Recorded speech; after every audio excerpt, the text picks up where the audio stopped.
నమస్తే, welcome to hashtag you. నేను మీ రాజేష్. తాజాగా ఆంధ్రప్రదేశ్ రాజకీయాలన్నీ కూడా ఇప్పుడు పులివెందుల, ఒంటిమిట్టలో జరిగినటువంటి ఆ 2 స్థానాల్లో జరిగినటువంటి ఉప ఎన్నికల మీద చర్చ జరుగుతోంది. అయితే ఇక్కడ ప్రధానంగా ఆ ఎన్నికలు చూసిన తర్వాత ఒక రకంగా వైఎస్ఆర్‌సీపీ స్టేట్మెంట్స్ చూసిన తర్వాత వైఎస్ఆర్‌సీపీకి ఓటమి ముందుగానే ఖాయమైపోయిందని ఏమన్నా ముందే అనుకుందా అనేది ఒక ప్రశ్న తలెత్తుతా ఉంది. మరోవైపు ఏపీలో ఇక జరుగుతున్నటువంటి పరిణామాలు చూసిన తర్వాత వైఎస్ఆర్‌సీపీ శకం కూడా ఏమన్నా ముగిసినట్టేనా అనే ప్రశ్న కూడా తెర మీదకి వస్తుంది. మరి ఇప్పుడు ఇక ఆ పార్టీ మనుగడ కష్టమేనా? ఇవన్నీ ఆ ప్రశ్నలకు అవుననే సమాధానాలు బలంగా వినిపిస్తూ ఉన్నాయి రాజకీయ వర్గాల్లో. ఎందుకంటే నిజంగా ఎవరు తీసినటువంటి గోతులో వాళ్ళే పడతారన్నది మనకు రెగ్యులర్గా తెలుగు రాష్ట్రాల్లో ఉన్నటువంటి సామెత. కానీ వైఎస్ఆర్‌సీపీ అధినేతగా ఉన్నటువంటి జగన్ అతికినట్టు ఈ సామెత సరిపోతుంది. 2014, 24 మధ్య వైఎస్ఆర్‌సీపీ అధికారంలో ఇష్టానుసారంగా రెచ్చిపోయింది ఆనాటి వైసీపీ ప్రభుత్వం. స్థానిక సంస్థల ఎన్నికల్లో దాదాపుగా 80% ఏకగ్రీవాలకు కూడా తెరలేపారు. ఒక విధంగా చెప్పాలంటే భయపెట్టి ప్రజాస్వామ్యంలో ప్రజలు ఓటు వేసే అర్హత కూడా కోల్పోయేటట్టుగా చేశారు. కానీ రోజులు ఒకేలా ఉండవని అప్పటి పాలకులు తెలుసుకోలేకపోయారు. సీన్ రివర్స్ అయింది ఇవాళ. ఫలితంగా మొన్నటి ఎన్నికల్లో వైఎస్ఆర్‌సీపీ కేవలం 11 సీట్లకే పరిమితమైంది. మరి బలమైనటువంటి కోటలు సైతం ఇవాళ నేల కూలినటువంటి నేపథ్యం. చివరికి ఈ సెగ ఇప్పుడు పులివెందులను కూడా తాకేసింది. తాజాగా పులివెందుల, ఒంటిమిట్ట జెడ్పీటీసీ ఉప ఎన్నికలు జరిగినటువంటి నేపథ్యంలో స్వల్ప చదురుమదురు ఘటనలు అయితే జరిగినాయి. ఆ ఘటనల మధ్య పోలింగ్ అంతా ప్రశాంతంగా సాగిందని చెప్పుకోవచ్చు. ఎప్పటి మాదిరిగానే అధికార విపక్షాల మధ్య ఆరోపణలు, విమర్శలు, ప్రత్యారోపణలు కొంత వాడి వేడిగానే జరిగినాయి. కానీ ఎంపీ అవినాష్ రెడ్డి అరెస్ట్ తోటే ఓటమి ఖాయమైపోయిందని వైసీపీకి ముందుగానే డిసైడ్ అయినట్టుగా కనిపిస్తోంది. మరి ఈ నేపథ్యంలోనే ఆ 2 ఉప ఎన్నికలు కూడా రద్దు చేసి తిరిగి ఎన్నికలు నిర్వహించాలని డిమాండ్ని జగన్ అందుకున్నారు.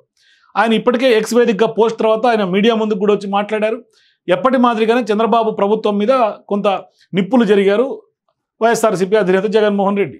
మరి ఇప్పుడు పులివెందుల, ఒంటిమిట్ట జెడ్పీటీసీ స్థానాలను బలవంతంగా సొంతం చేసుకునేందుకు గూండాల మాదిరిగా సీఎం చంద్రబాబు అరాచకాలు చేశారనే ఆరోపణలు జగన్మోహన్ రెడ్డి చేస్తూ ఉన్నారు. అంటే ఇప్పుడు రాష్ట్రంలో ప్రజాస్వామ్యాన్ని కూని చేశారన్నది జగన్ మాట. తనకున్నటువంటి అధికారాన్ని దుర్వినియోగం చేస్తూ ఈ ఎన్నికలను తీవ్రవాదుల్లాగా మార్చేసి హైజాక్ చేశారనేది ఆయన ఒపీనియన్. మరి ప్రజాస్వామ్యాన్ని తీవ్రంగా గాయపరిచినటువంటి వ్యవహారంలో మరి ఈ రోజుని బ్లాక్ డేగా అభివర్ణిస్తున్నారు కూడా ఆయన. మరి ఇటువంటి సందర్భాల్లో పులివెందుల, ఒంటిమిట్ట జెడ్పీటీసీ బైపోల్ను రద్దు చేయాలనే డిమాండ్ తెర మీదకి తీసుకొచ్చారు. మరి కేంద్ర బలగాల ఆధ్వర్యంలో మళ్ళీ ఎన్నిక జరిపించాలనే డిమాండ్ను రాష్ట్ర ఎన్నికల సంఘం ముందుంచారు వైఎస్ఆర్‌సీపీ అధినేత.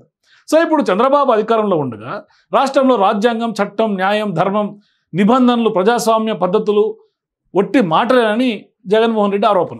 మరి వ్యవస్థలు కేవలం అలంకారప్రాయం మాత్రమేనని రుజువైంది అనే అంశాన్ని కూడా జగన్ చెప్తూ ఉన్నారు. మరి జగన్ మాటలను గమనించినటువంటి ప్రజలు, రాజకీయ పార్టీలు ఇవాళ నవ్వుకుంటున్నటువంటి పరిస్థితి. అంటే జగన్ ఒక రకంగా ఆయన వ్యాఖ్యల ద్వారా నవ్వులు పాలైపోతూ ఉన్నారు.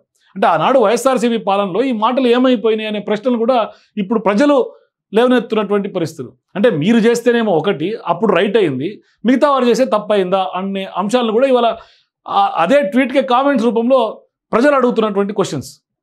మరి జరగబోయే పరిణామాల్ని వైఎస్ఆర్‌సీపీ నేతలు క్షుణ్ణంగా గమనిస్తున్నారు. ఏపీలో వైఎస్ఆర్‌సీపీ శకం ముగిసినట్టే అనేది అంతర్గతంగా నేతలందరూ చర్చించుకుంటున్నటువంటి సందర్భాలు కూడా వైఎస్ఆర్‌సీపీ క్యాడర్లోనే ఒక రకమైనటువంటి ఆందోళన నెలకొంతోంది. మరోవైపు దీపం ఉండగానే ఇల్లు చెక్కబెట్టుకోవాలనేది, లేకుంటే తమ రాజకీయ భవిష్యత్తు మునిగిపోతుందని కూడా చాలామంది వైఎస్ఆర్‌సీపీ నాయకులే చర్చించుకోవటం కూడా మొదలైపోయింది. మరి ఇప్పటికైనా వైఎస్ఆర్‌సీపీ అధినేత జగన్మోహన్ రెడ్డి తేరుకుంటారా, లేక ఆయన ఆలోచన తీరును కూడా మార్చుకొని ఖచ్చితంగా ప్రజల్లో మమేకమవుతారా, లేకుంటే పాత పద్ధతులు అవే టైప్ ఆఫ్ ఐడియాలజీతోనే ముందుకెళ్తారా? ఇప్పటికే ఆయన పులివెందుల కోటలు బీటలు బారినటువంటి నేపథ్యంలో ఆయన ఇంకా కూడా రియలైజ్ అయ్యే పరిస్థితులు కనిపించట్లా. ఇంకా కూడా ఆయన మభ్యపెట్టి, భయపెట్టి ఇటువంటి సంస్కృతులకి ఆయన అద్దం పడుతున్నటువంటి నేపథ్యంలో మరి భవిష్యత్తులో పులివెందుల రిజల్ట్స్ రాష్ట్ర రాజకీయాల మీద ఏ విధంగా ఇంపాక్ట్ ఉంటుంది? మరి ముందుగానే వైఎస్ఆర్‌సీపీ నాయకులకి, క్యాడర్కి ఓటమి ముందుగానే వైసీపీ పసిగట్టిందా? ఈ అంశాలన్నింటికీ మీ అభిప్రాయాల కింద కామెంట్స్ తెలియజేయండి. For more videos please watch hashtag.